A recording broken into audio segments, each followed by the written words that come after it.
Super Bowl halftime show, I gave my optimistic view about the whole thing earlier, but tell us.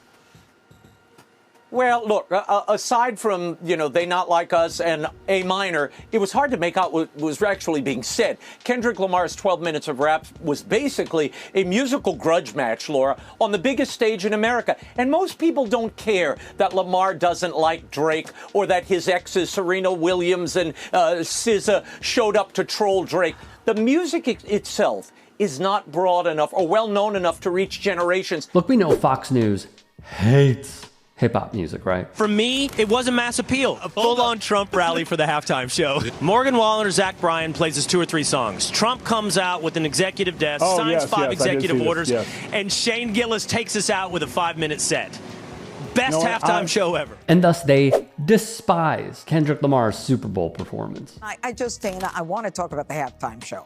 Now, I got to tell you, what a nightmare. I kept sitting there saying, maybe I just don't get this guy. Then I find out there's this subplot, there's this drama with Drake, and, he can do a concert, this guy, Kendall Lamar, and he won all these Grammys. But, we had Usher, we had The Weeknd, we had Beyonce, we had Rihanna.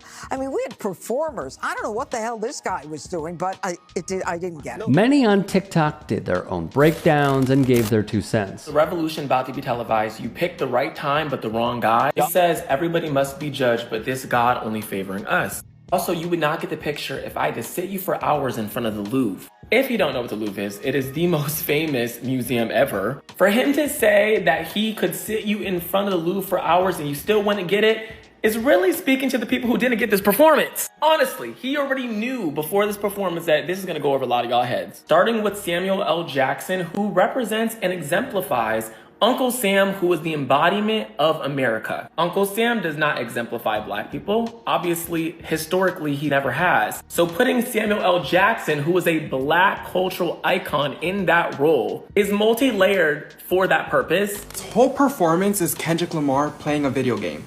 And right here we have the X, the square, the circle, and the triangle, which is the 4 buttons and a PlayStation control remote. Then Uncle Sam tells everybody that this is the great American game. Then inside of the square, Kendrick Lamar starts singing on top of this GNX car, which in the 1980s represented power and rebellion. Do you know how to navigate the system? Do you know how to deal with the hurdles that the white man is going to throw at you? Do you know how to do the necessary sacrifices and compromises and code switching that's necessary to get there? Kendrick had been doing his hardcore rap songs at that point, and Samuel L. Jackson is talking about, you're scaring America. Don't you know how to play the game to mollify these white folks? So after Sam says, don't you know how to play the game? Kendrick goes into the softer songs. And when Sam says, that's what America wants, nice and calm, that's when he's playing the game. So Kendrick switches it up. Samuel L. Jackson was a big talking point of everyone's analysis. Obviously, it revolved around the symbolism and Kendrick and this and that. But he actually, I don't want to say break his silence, but he hasn't really talked about it that much aside from a few posts here and there. And he went on the Mad, Sad, Bad podcast and said this. It was kind of... And another thing. It was kind of trippy because when we were rehearsing, we just had our clothes on. Yeah. And I was looking at the dancers and they were doing that dance, doing the things and doing the stuff. And it wasn't until dress rehearsal that when I looked up and I looked on that stage and I go, oh, the flag. The powers that be have decided, okay, this is who you are. Because, me standing there going, hey, salutations. It's me, your Uncle Sam. It's like, I was just, this is cute. I wanted, Kendrick and them hired me to do this, and my name is Sam, so I said, yeah, I'm Uncle Sam. But then I realized, layers. You're being put in this place for a reason, and you're dressed this way for a reason, and you are part of change. This is an awesome moment of change for people sitting there watching a game, or people who don't turn on until halftime because all they want to see is halftime. They go, oh, wow, boom. And it was like, It was so important. I know. It was so important and so short. Which is pretty surprising. It seems as though he, along with many others, were kept in the dark on what was going to be portrayed in the performance at the Super Bowl, which is probably what Kendrick does and his team does. They keep their cards close to their chest. Honestly, I'm not that surprised. As for those posts when Samuel L. did weigh in on the performance, he would write on social media, "Been called uncle a bunch these days. Today I'm performing as the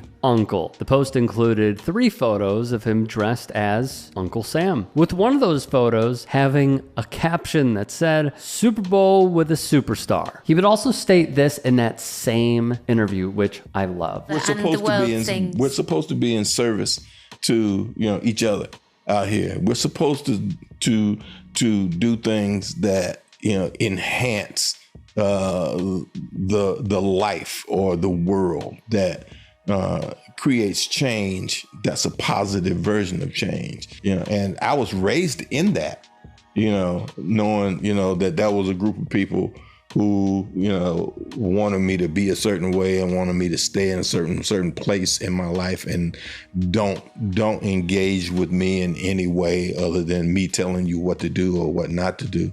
And I could see that happening again in a way in my country, which is like, what, okay. Now, today? Yeah, of course. Yeah. But do you think it makes you sad?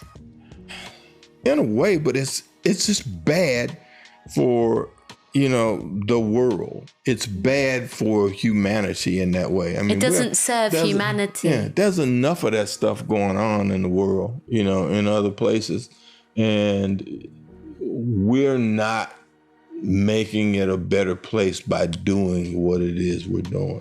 Hey, I appreciate you watching. Now, if you can, please do become a channel member by going to youtube.com/TYT Sports and clicking the join button. If that's too much for you, you can just go to tyt.com/join to become a member. It helps all of us out here at the Young Turks and keeps our network afloat. In addition, you could follow me on my socials on Twitter, Instagram, and TikTok. Appreciate the love. Have a great day.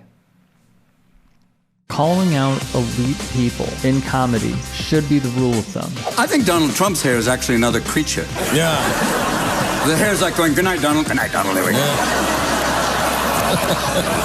Maybe it goes out. It goes out and makes money while he's asleep. There is something about punching down that feels taboo, and punching up is the way to go. Crack's not really my thing, but if it was, it would be fine if I was on that side. Wow. Don Jr.'s on coke. We won with poorly educated. I love the poorly educated. I'm a very stable genius.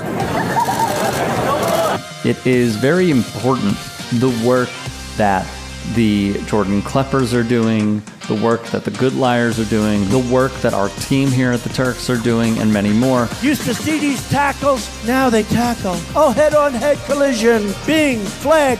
Football's become soft. You have Trump doing sound effects for tackles. The choice could not be more clear. Let's not beat around the bush about it.